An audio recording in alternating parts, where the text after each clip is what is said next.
Arushi Hemraj murder mystery दुनिया की सबसे उलझी हुई मर्डर मिस्ट्री। आरुषि हेमराज हत्याकांड के बारे में आपने कभी ना कभी कहीं से, दोस्तों से, न्यूज में कहीं तो सुना ही होगा। आरुषि हेमराज मर्डर केस में Aarushi Hemraj double murder case. Aarushi Hemraj murder case तो नोएडा का आरुषि मर्डर केस। ये दुनिया की सबसे उलझी हुई रहस्यमयी एक मर्डर मिस्ट्री ऐसी थी जो इंडिया में हुई।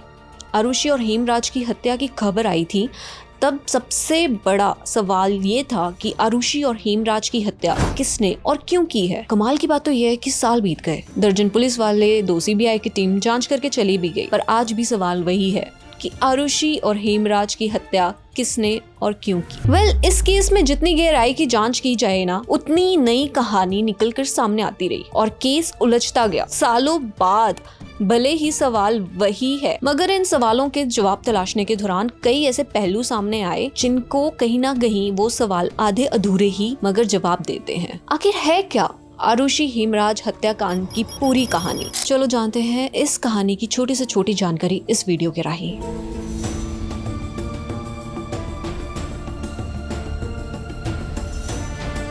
यहाँ हम आपको आरुषि से जुड़ी कई महत्वपूर्ण बातें बताने के साथ साथ आरुषि और हेमराज की हत्या के उन संभावित कर्म के बारे में भी बताएंगे जो या तो किसी एक कड़ी से ली गई है या अलग अलग जांच के दौरान सामने आए। वीडियो को आखिर तक जरूर देखना। मेरा नाम हिताक्षी है और ये है murder mystery of Aarushi and Hemraj. आज की कहानी बहुत ही दिलचस्प होने वाली है, लेकिन उससे पहले आप चैनल को सब्सक्राइब कर लें। आरुषि हेमराज हत्याकांड नोएडा के सेक्टर 25 में स्थित जलवायु अपार्टमेंट्स के मकान संख्या 32 में घटित हुई। यह घर डॉक्टर राजेश तलवार और नूपुर तलवार का था। आरुषि का कातिल मानकर पुलिस ढूंढ रही थी। उसकी लाश खून में डूबी हुई छत पर एक कोने में पड़ी हुई थी। पुलिस के सामने ये पता लगाने की चुनौती थी कि आखिर इन दोनों के कातिल हैं कौन। और जब जांच कर रही पुलिस की टीम भी 2 भागों में बट गई। एक टीम ने अपनी थ्योरी के हिसाब से घर में मौजूद राजेश और नूपुर तलवार को इन दोनों का कातिल मानना शुरू कर दिया, जबकि पुलिस के एक टीम ने हेमराज के दोस्तों पर भी शक जताते हुए उन पर भी इन्वेस्टिगेशन की शुरुआत की। उसके बाद पुलिस ने हेमराज के दोस्त विष्णु शर्मा को सस्पेक्ट मानते हुए जांच आगे बढ़ाई। पहले विष्णु शर्मा ही राजेश तलवार के वहां काम किया करता था, मगर जब वह छुट्टी पर चला गया तो राजेश तलवार ने हेमराज को परमानेंट जॉब पर रख दिया। विष्णु को जॉब से निकाल दिया गया था, इसलिए पुलिस को शक था कि नौकरी की वजह से उसने शायद हेमराज की हत्या कर दी है। पर इस हत्या को होते ही आरुषि ने देख लिया होगा, इसीलिए आरुषि की भी हत्या कर दी। इसके बाद पुलिस ने विष्णु शर्मा को हिरासत में ले लिया और पूछताछ शुरू कर दी, मगर कुछ भी जांच के बाद कंफर्म हो गया कि हत्या वाली रात तो विष्णु शर्मा भारत में ही नहीं थे, बल्कि वो नेपाल में थे। मतलब अब तक 2 लोगों पर कातिल होने का शक जताया गया था, जिसमें से एक का खुद कत्ल हो चुका था और दूसरा उस रात नेपाल में ही था। यानी पुलिस को एक नए कातिल की तलाश थी। और अब पुलिस की टीम ने जिसको कातिल मानना शुरू कर दिया, उस पे एक बार तो किसी के लिए भी यकीन करना मुश्किल था। पुलिस की जांच अलग चल रही थी तो दूसरी तरफ इस केस की जबरदस्त मीडिया कवरेज मिल रही थी।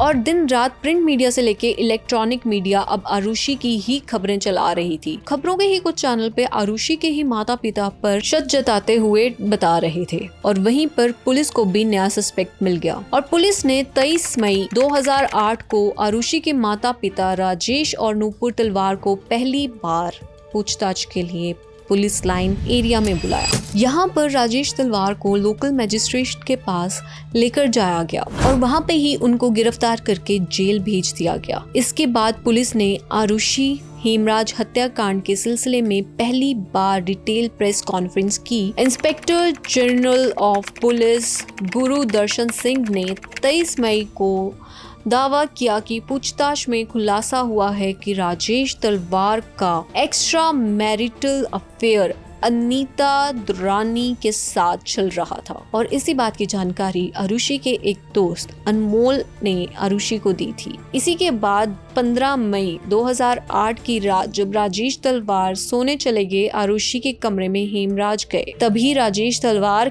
किसी काम से बाहर आए तो उन्होंने आरुषि का कमरा थोड़ा खुला हुआ देखा। इस पर वो अंदर चले गए जहां उन्होंने देखा कि दोनों आपातजनक स्थिति में है। ये देखकर राजेश तलवार को गुस्सा आ गया और उन्होंने हेमराज को मारना शुरू कर दिया। मारते हुए छत पर ले गए और उसके सर पर किसी भारी चीज से वार कर दिया। फिर उन्होंने अपने सर्जिकल ब्लेड से उसका गला काट दिया और छत पर दरवाजे को बंद कर दिया। फिर राजेश तलवार नीचे आए। उन्होंने काफी अधिक मात्रा में शराब पी थी और फिर कमरे में जाके अपनी बेटी की भी हत्या कर दी। ये शब्द हमारे नहीं बल्कि ये दावा पहली बार पुलिस की ओर से सामने आया था। इसके बाद पुलिस पर आरुषि के चित्रहानि का आरोप भी लगा। इसके बाद पुलिस वालों ने अपना बयान बदलते हुए ये दावा किया कि आरुषि को अपने पिता राजेश तलवार के एक्स्ट्रा मैरिटल अफेयर के बारे में पता चल गया था तथा वह अपने पिता को ब्लैकमेल करने लग गई थी, जिससे राजेश तलवार को गुस्सा आ गया और उन्होंने गुस्से में आकर अपनी बेटी की हत्या कर दी। राजेश को ऐसा करते हुए हेमराज ने देख लिया था। बस उसी वजह से उसको एक गवाह और मिटाना था, जिसके लिए राजेश ने हेमराज की भी हत्या कर दी और पुलिस का आरोप लगाया कि दोनों की हत्या के बाद सबूत मिटाने के लिए राजेश तलवार की पत्नी नूपुर तलवार ने भी अपने पति का साथ दिया था। इसके बाद जांच आगे बढ़ती रही। मामले की गर्माहट को देखते हुए ये केस 1 जून 2008 को सीबीआई को सौंप दिया गया। जैसे सीबीआई ने ये जांच अपने हाथ में ली, जांच का रुख ही बदल गया। आरुषि की हत्या से ठीक 2 दिन पहले क्लिनिक में काम करते समय कृष्ण ने कुछ गलती कर दी थी। इस पर राजेश तलवार ने कृष्ण को बुरी तरीके से डांटा था। इसके बाद एक दिन कृष्ण ने हेमराज से ये कहा कि मैं राजेश को बहुत जल्द सबक सिखाऊंगा। ये बात राजेश तलवार के ड्राइवर उमेश शर्मा ने सुन ली थी। इसी की गवाही के बाद पुलिस ने शक के आधार पर 7 जून 2008 को कृष्ण को हिरासत में लेते हुए पूछताछ शुरू कर दी। जब उधर उसके कमरे की जांच की गई, उधर वहां पे एक पिल्लो कवर और वहीं पे एक ट्राउजर मिला जिस पर खून के निशान थे। यह चीज इस बात की ओर इशारा कर रही थी कि शायद असली कातिल पकड़ा गया है इस बार। इसी के बाद पुलिस ने पहले पॉलीग्राफ टेस्ट करवाया, फिर 9 जून 2008 को एम्स दिल्ली में इसका साइकोलॉजिकल असेसमेंट किया गया। फिर 12 जून को कृष्ण का नार्को टेस्ट भी किया गया। नार्को टेस्ट तथा पॉलीग्राफ टेस्ट के आधार पर 13 जून 2008 को सीबीआई की टीम ने कृष्ण को गिरफ्तार कर लिया था। टेस्ट के दौरान कृष्ण ने अपने दोस्त राजकुमार का नाम भी लिया था। राजकुमार राजेश तलवार के दोस्त के यहाँ घरेलू नौकर के तौर पर काम करता था। राजकुमार का नाम सुनते ही 23 जून को पुलिस ने राजकुमार को भी हिरासत में लिया और फिर उसका भी पॉलीग्राफ टेस्ट, साइकोलॉजिकल असेसमेंट, बैनर मैपिंग तथा नार्को टेस्ट किया गया था। इस पर आधार राजकुमार को 27 जून को सीबीआई ने गिरफ्तार कर लिया और आरुषि हेमराज कत्ल में दूसरी गिरफ्तारी थी। सीबीआई ने तीसरी गिरफ्तारी 30 जून 2008 को विजय मंडल उर्फ शंभू के रूप में आरुषि तलवार के पड़ोसी पुनीत टंडन के यहाँ काम करता था। ये कमाल की बात थी कि ये तीनों नेपाली ही थे और आसपास में वहाँ के एक एरिया में रहते थे और नोएडा में भी आसपास ही काम कर रहे थे। इन तीनों की गिरफ्तारी के बाद लंबी पूछताछ की जाती है और फिर सीबीआई प्रमुख अरुण कुमार की ओर से 11 जुलाई 2008 को एक प्रेस कॉन्फ्रेंस की जाती है, जिसमें कई चौंकाने वाले दावे किए जाते हैं। पर प्रेस कॉन्फ्रेंस में अरुण कुमार दावा करते हैं कि सीबीआई को राजेश तलवार तथा नूपुर तलवार के खिलाफ एक भी ऐसा ठोस सबूत नहीं मिला जिससे ये साबित हो कि उन्होंने हेमराज या फिर आरुषि की हत्या की हो। 20 जून 2008 को राजेश तलवार का पहला तथा 25 जून को आरुषि की मां नूपुर तलवार का दूसरा लाई डिटेक्टर टेस्ट किया गया। राजेश और नूपुर को क्लीन चिट नहीं दी थी। दूसरी तरफ सीबीआई ने ये जानकारी दी कि कृष्ण राजकुमार और विजय कुमार मंडल ही प्राइम सस्पेक्ट हैं। दावा ये भी किया गया कि इन तीनों में से 2 लोगों ने आरुषि और हेमराज की हत्या की। बात भी बिल्कुल कबूल कर ली है। कृष्ण राजकुमार और शंभू से पूछताछ के आधार पर सीबीआई के जॉइंट डायरेक्टर अरुण कुमार ने प्रेस कॉन्फ्रेंस के दौरान आरुषि और हेमराज की हत्या के कुछ संभावित कारण भी बताए। हत्या के प्राइम सस्पेक्ट में से एक राजकुमार के पॉलीग्राफ टेस्ट तथा नार्को टेस्ट के मुताबिक हत्या वाली रात यानी 15 मई 2008 को हेमराज ने राजकुमार, कृष्ण और मंडल को अपने कमरे में पार्टी के लिए बुलाया था। यहाँ चारों बैठकर शराब पीने लगे। यहीं पर एक बार फिर से कृष्ण ने पिछले दिनों राजेश तलवार के द्वारा दी गई अपनी बेइज्जती के बारे में बात की और कहा कि इसका बदला राजेश तलवार से जरूर लेगा। राजकुमार ने बयान किया कि इसके मुताबिक जब कृष्ण राजेश तलवार के खिलाफ ये बातें कर रहा था तो ये सभी बातें उन्होंने दूसरी ओर से सुन ली और आरुषि ने लोगों से कहा कि इस बारे में अपने पिता से तुम्हारी शिकायत करूंगी। इस पर कृष्ण गुस्सा हो गया और उसने अपने पास रखी कड़ी निकाल कर आरुषि के कमरे पर जाकर उसकी हत्या कर दी। आरुषि की हत्या करने के बाद कृष्ण भागने लगा,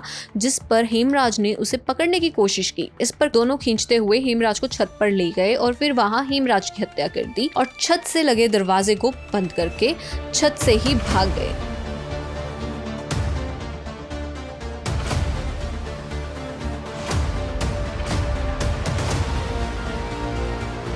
हत्या के दूसरे प्राइम सस्पेक्ट कृष्ण के बयान के मुताबिक शराब पीने के बाद कृष्ण और राजकुमार एक साथ आरुषि के कमरे में दाखिल हुए। राजकुमार ने आरुषि के साथ गलत हरकत करने की कोशिश की और आरुषि ने अपने बचाव में हाथ पैर चलाना शुरू कर दिए। इस पर कृष्ण ने अपनी कड़ी निकाल ली और आरुषि की हत्या कर दी। इन दोनों को ये सब कुछ करते हुए हेमराज ने देख लिया। इस पर कृष्ण और राजकुमार हेमराज को खींचकर छत पर ले गए और फिर वहीं हत्या कर दी। और ये तो कृष्ण का पहला वाला बयान था। जब दोबारा उसका नार्को टेस्ट किया गया तो कृष्ण के दोबारा बयान के मुताबिक शराब पीने के बाद राजकुमार और विजय मंडल आरुषि के कमरे में चले गए, जहां इन दोनों ने आरुषि के साथ जबरदस्ती करने की कोशिश की। जब आरुषि ने उसका विरोध किया तो शुभ मंडल ने सीधे आरुषि के सर पर जोरदार वार किया, जिसके बाद राजकुमार ने भी कड़ी से आरुषि की हत्या कर दी। इसके बाद कृष्ण, राजकुमार को विजय मंडल तीनों मिलकर हेमराज को अपने साथ लेकर छत पर चले गए और यहाँ पे उसे भी मारकर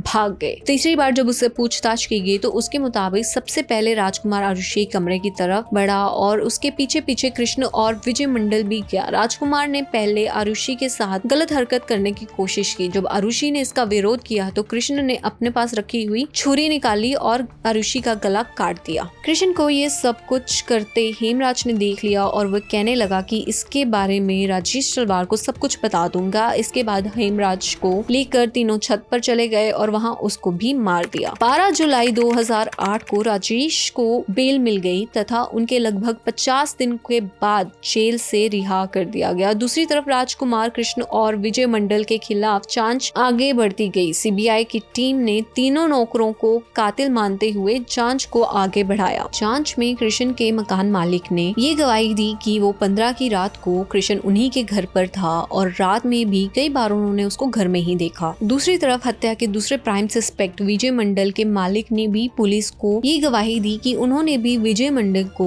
और शंभू को 15 की रात को उनके घर में ही देखा था और वह कहीं बाहर भी नहीं निकला था। तीसरे प्राइम सस्पेक्ट राजकुमार की एम्प्लॉयर अनीता दुर्रानी ने गवाही दी कि राजकुमार 15 मई की रात को लगभग 12:30 बजे तो उनके घर में ही था और वहीं पे अपार्टमेंट्स में कम से कम उससे 6 गार्ड्स तैनात थे उस टाइम पर, जिन्होंने इस बात की पुष्टि नहीं की कि उन्होंने रात को राजकुमार, कृष्ण या विजय मंडल में से किसी को भी उस अपार्टमेंट्स में दाखिल होते हुए देखा था। जब जांच आगे बढ़ी तो पता चला कि इनमें से तीनों में से किसी के भी डीएनए सैंपल राजेश तलवार के घर से बरामद की गई चीजों से मैच नहीं हुए। इतना ही नहीं, इन तीनों के फिंगरप्रिंट्स भी राजेश तलवार के घर में कहीं नहीं मिले। इसके अलावा सीबीआई की टीम ने कृष्ण के पास से जो हथियार रिकवर किया था उस पर खून के निशान का दावा किया गया था, वो खून के निशान इंसान के थे ही नहीं।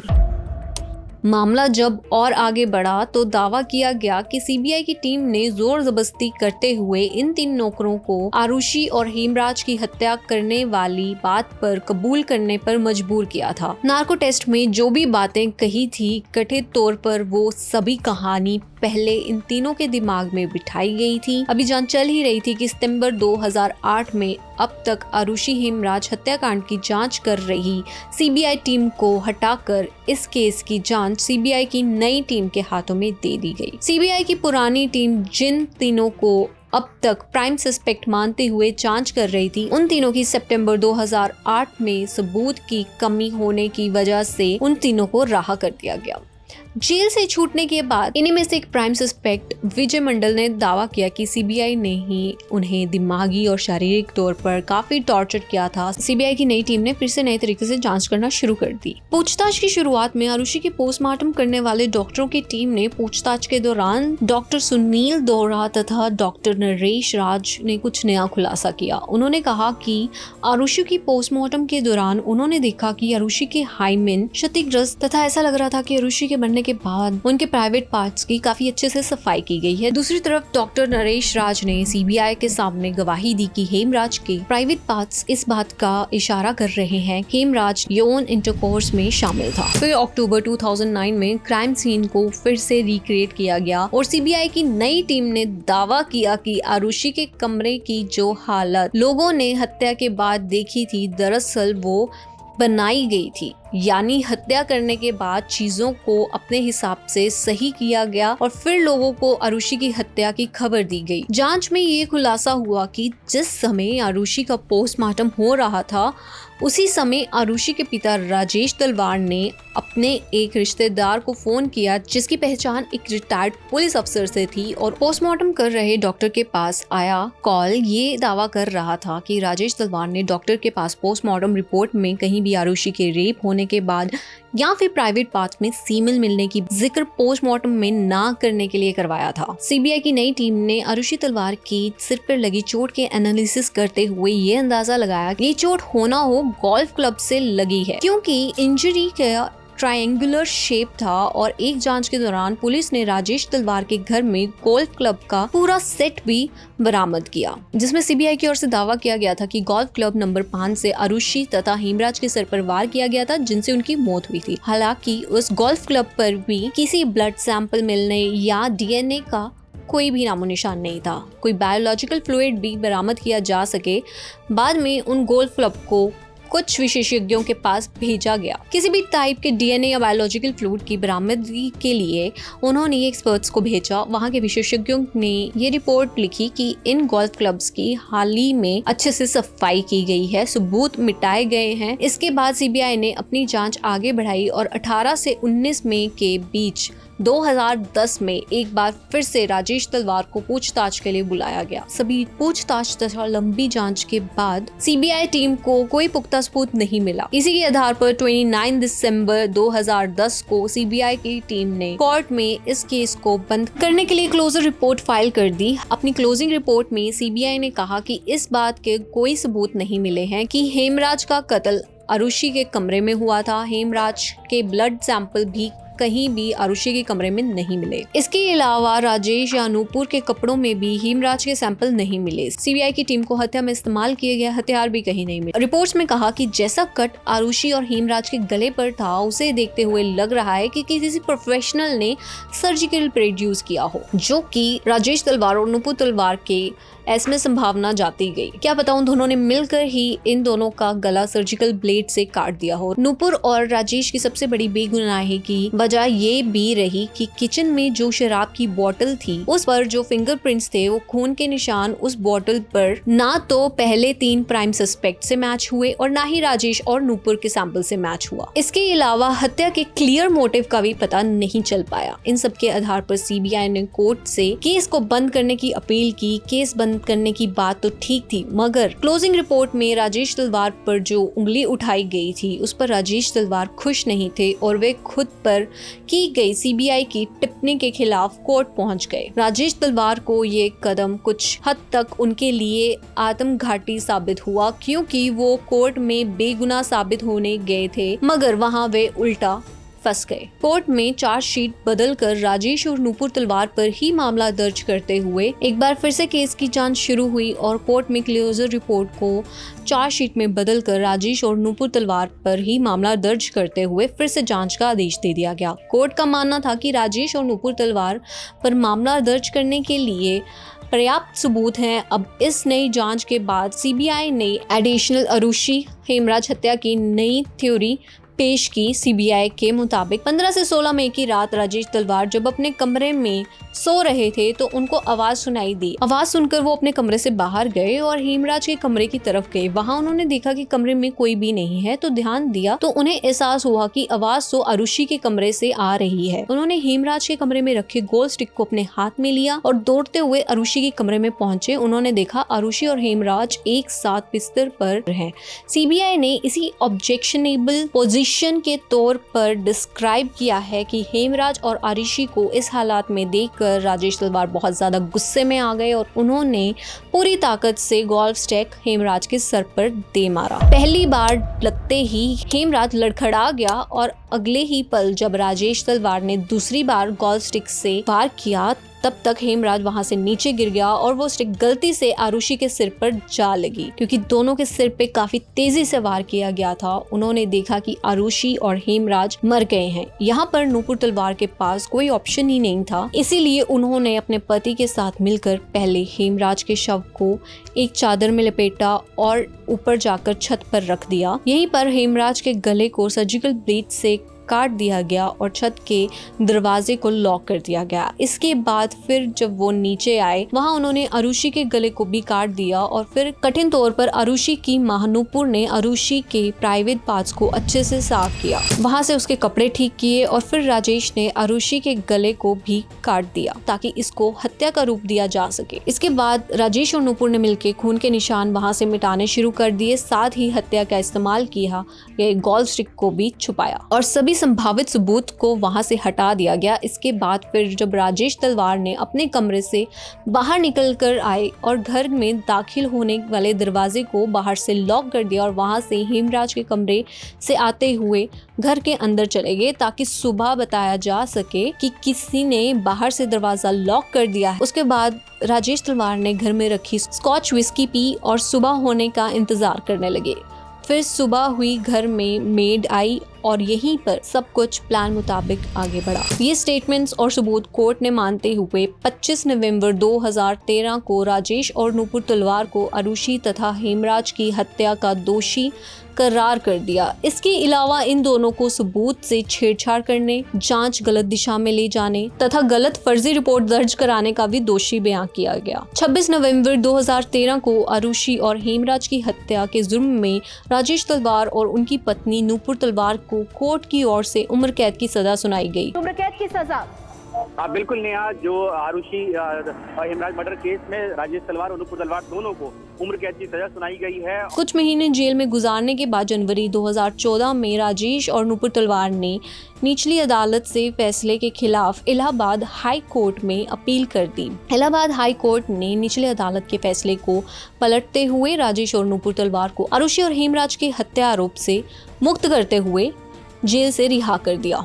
इलाहाबाद हाई कोर्ट ने सीबीआई को फटकार लगाते हुए कहा कि सीबीआई ये जांच करने में असफल रही है तथा केवल अपने द्वारा गढ़ी गई थ्योरी के आधार पर राजेश और नूपुर तलवार को दोषी करार किया गया है। 8 मार्च 2018 को इलाहाबाद हाई कोर्ट के फैसले को सीबीआई ने सुप्रीम कोर्ट में चुनौती दी है कि 10 अगस्त 2018 को सुप्रीम कोर्ट ने इस केस की सुनवाई के लिए मंजूरी दे दी और मामला सुप्रीम कोर्ट के हाथ में है। अब आरुषि तलवार के पिता राजेश तलवार तथा मां नूपुर तलवार इस केस में पीड़ित हैं या फिर गवाह हैं या फिर हत्यारे हैं, वे तो समय ही बताएगा। कुल मिलके वर्षों पहले सवालों के साथ ही केस शुरू हुआ था, आज भी उसी सवाल पर अटका हुआ है कि आरुषि और हेमराज की हत्या किसने और क्यों की। क्योंकि मामला अभी विचाराधीन है, इसलिए हम इस पूरे मामले में कोई भी अंतिम टिप्पणी नहीं दे सकते। इस केस का सच जो भी है वो बाहर आना चाहिए और आरुषि तथा हेमराज को इंसाफ मिलना ही चाहिए। वीडियो के बारे में अपनी राय कमेंट करके जरूर दीजिएगा। अगर आपको हमारी मेहनत पसंद आई हो तो इस वीडियो को लाइक करते हुए शेयर करें ताकि बाकी लोग भी इस खौफनाक कहानी के बारे में जान सकें। अगर आपने अब तक इस चैनल को सब्सक्राइब नहीं किया है तो चैनल को सब्सक्राइब करें और साथ में ही बेल आइकन दबाएं ताकि आप